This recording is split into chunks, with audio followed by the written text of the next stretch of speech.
বাজার থেকে কি সুন্দর ডাঁটা নিয়ে এসেছি। এই ডাঁটা সাথে বড়ি, আলু এগুলো দিয়ে পোস্ত দিয়ে একটা চচ্চড়ি বানাও। ডাঁটা আলু ধুয়ে পরিষ্কার করে এই ডাঁটা আলু পোস্ত দিয়ে চচ্চড়ি দারুণ লাগে খেতে।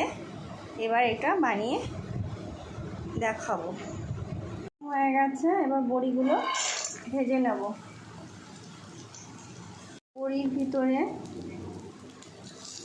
একটু নুন, হলুদ এগুলো দিয়ে বড়িগুলো ভালো করে ভেজে নেব।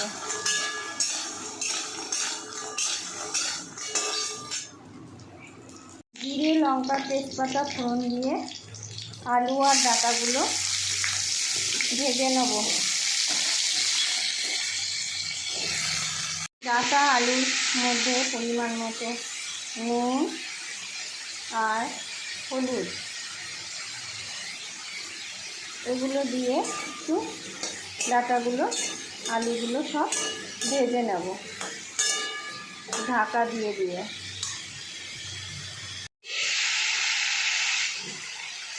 এবার পোস্ত বাটাটা দিয়ে দেব।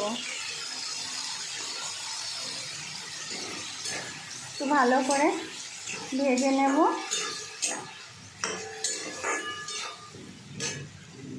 আর বড়িগুলো সব দিয়ে দেব, দিয়ে ভালো করে একটুখানি কষে জল দিয়ে দেবো।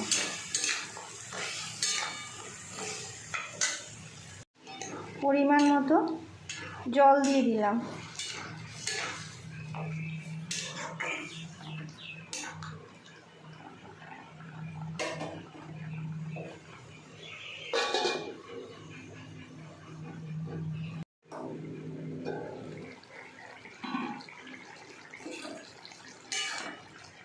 হয়ে গেছে, এবার নামিয়ে নেব।